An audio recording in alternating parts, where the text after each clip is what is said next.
Hi friends, కరకరలాడే జొన్న మురుకులు ఇలా ట్రై చేయండి. సూపర్ టేస్టీగా ఆరోగ్యంగా ఉంటుంది.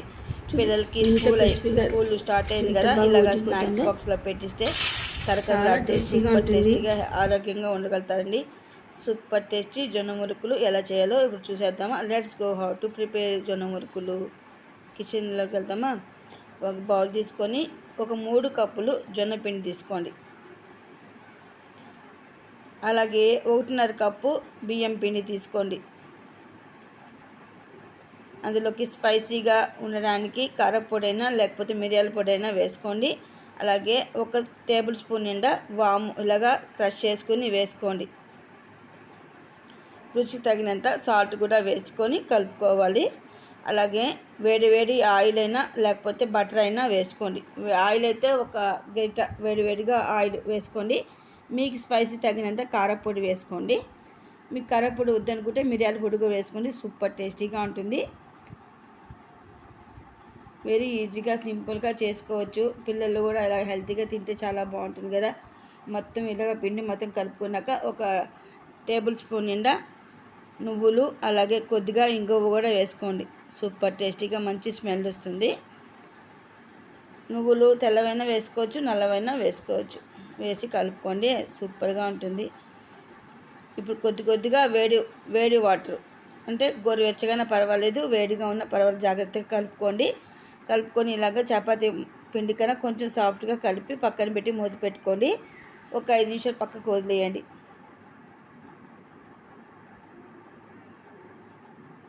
ఇప్పుడు ఒక ప్లేట్ తీసుకొని ఇలాగా చిన్న రౌండ్గా ఇలా చిన్న ముద్దలుగా తీసి పక్కన పెట్టుకోండి.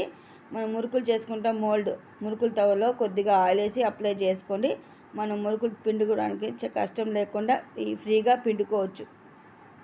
ఇలాగ మొత్తం లోపల మొత్తం ఆయిల్ రబ్ చేసి పక్కన పెట్టుకోండి. ఇప్పుడు అందులో పిండి పెట్టి మనం మురుకులు పిండుకొని ఇలాగ నేను ఆయిల్ స్టవ్ పైన పెట్టి వేడి చేసుకున్నాను. ఇప్పుడు మురుకులు పిండుకుందాము. నేను మురుకులు పిండుదాం అనుకున్నప్పుడు పవర్ పోయిందండి ఇంట్లో. 1-2 సార్లు పిండి వేసేసాను. ఇప్పుడు మీకు 3వసారి చూపిస్తున్నాను. చక్కగా ఇలాగ పిండుకొని 2 వైపులా ఫ్రై చేసుకోండి. ఈ నురుగంతా బాగా తగ్గిందంటే మురుకు బాగా ఫ్రై అయినట్టు లెక్క. తీసేసి మనం పక్కన పెట్టుకుందాం. మొత్తం మురుకులు ఎలా చేసుకోవాలో చూపిస్తాను. చాలా ఈజీగా సింపుల్గా చేసుకోవచ్చు. హాలిడేస్ అప్పుడు పిల్లలకి ఇవ్వచ్చు. డయాబెటీస్ ఉన్న వాళ్ళు తినచ్చు. హెల్తీ అన్నమాట. చూసారు కదా, ఇలాగా చక్కగా పిండుకోవచ్చు. మీకు నచ్చితే చిన్న మురుకుల్లాగా పిండుకోవచ్చు. చాలా క్రిస్పీగా సూపర్ టేస్టీగా ఉంటుందండి. ఇలాంటి ఫుడ్ పిల్లలకి పెట్టండి, చాలా బాగుంటుంది. మొత్తం ఇలా మొత్తం ఫ్రై చేసుకునేసాను. చూసారు కదా, చాలా క్రిస్పీగా చాలా బాగా వచ్చాయి. చాలా టేస్ట్ మాత్రం చాలా బాగుంటుంది. ట్రై చేయండి. చూసారు కదా ఎంత క్రిస్పీగా వచ్చాయో. ఇలాంటి గోల్డెన్ హెల్త్ రెసిపీస్ మన ఛానల్లో పెడుతూ ఉంటాను. ప్లీజ్ వాచ్ చేయండి, లైక్ చేయండి. Keep smile and healthy. మరో మంచి రెసిపీతో మళ్ళీ ముందుకు వచ్చేసినంత వరకు కీప్ వాచింగ్. బాయ్.